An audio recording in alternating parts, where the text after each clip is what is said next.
Hello everyone, నమస్తే. Welcome back to my channel Chaitrika MJ talks. అందరూ ఎలా ఉన్నారు? నేనైతే చాలా బాగున్నాను. మీ అందరూ కూడా బాగుండాలని మనస్ఫూర్తిగా కోరుకుంటున్నాను. ఈరోజు వీడియోలో స్వచ్ఛమైన జున్నుపాలతో జున్నుని టేస్టీగా అండ్ పర్ఫెక్ట్గా ఎలా తయారు చేసుకోవాలో తెలుసుకుందాము. ఈ జున్నుని తయారు చేసుకోవడానికి ముందుగా ఒక గిన్నె తీసుకుని అందులోకి జున్నుపాలను అయితే యాడ్ చేసుకున్నాను. ఇవి ఫస్ట్ డే జున్నుపాలండి. ఇక్కడ నేను ఒక గ్లాస్ పాలకి 2 ఫుల్ క్రీమ్ మిల్క్ అయితే యాడ్ చేసుకున్నాను. 2 ప్యాకెట్స్ అయితే సరిపోతుందండి. చిక్కన్ పాలు అయితే యూస్ చేసుకోవాలి. అప్పుడే మనకి జున్ను అనేది పర్ఫెక్ట్గా అయితే వస్తుంది.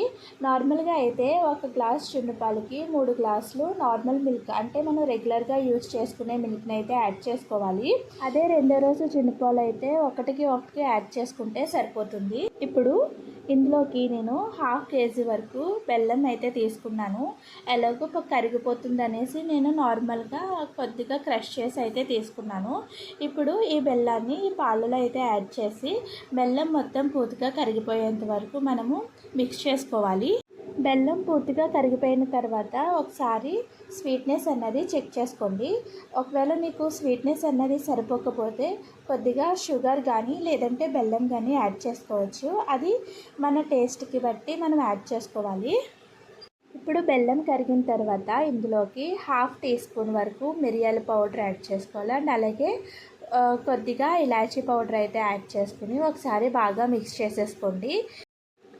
ఇప్పుడు ఈ పాలని మనము జున్నుని ఎందులో అయితే ప్రిపేర్ చేసుకోబోతున్నామో అందులోకి అయితే ట్రాన్స్ఫర్ చేసేసుకోండి. చూసారా పాలు అనేవి ఎంత చిక్కగా ఉన్నాయో.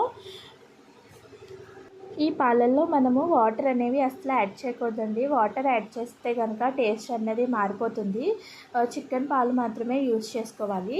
చూసారా, నేను ఇక్కడ 2 బౌల్స్లోకి అయితే ట్రాన్స్ఫర్ చేసుకున్నాను. ఇప్పుడు మనం ఏ గిన్నెతో అయితే జున్నుని చేసుకుంటున్నామో దానికన్నా పెద్ద గిన్నెనే కానీ కుక్కర్ని కానీ తీసుకోవాలి.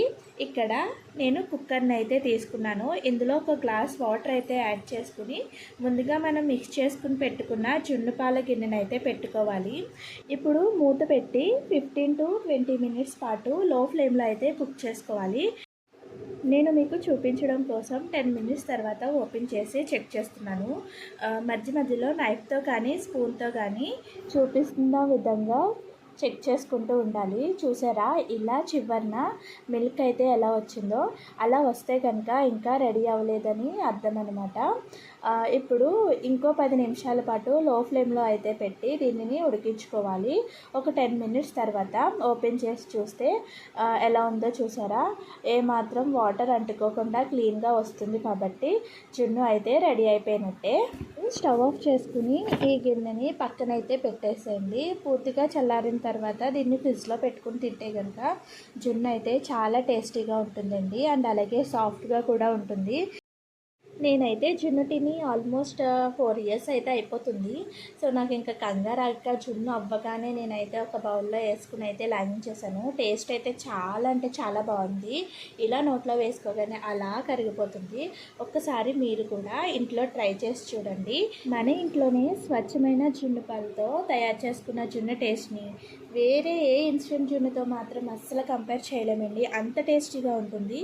సో మీరు కూడా జున్ను పాలతో ఇంట్లోనే ఈ విధంగా జున్ను అయితే సాఫ్ట్గా టేస్టీగా రెడీ చేసుకుని ఎంజాయ్ చేసేయండి. ఈ వీడియో మీకు నచ్చినట్టయితే లైక్ చేసి సబ్స్క్రైబ్ చేయండి.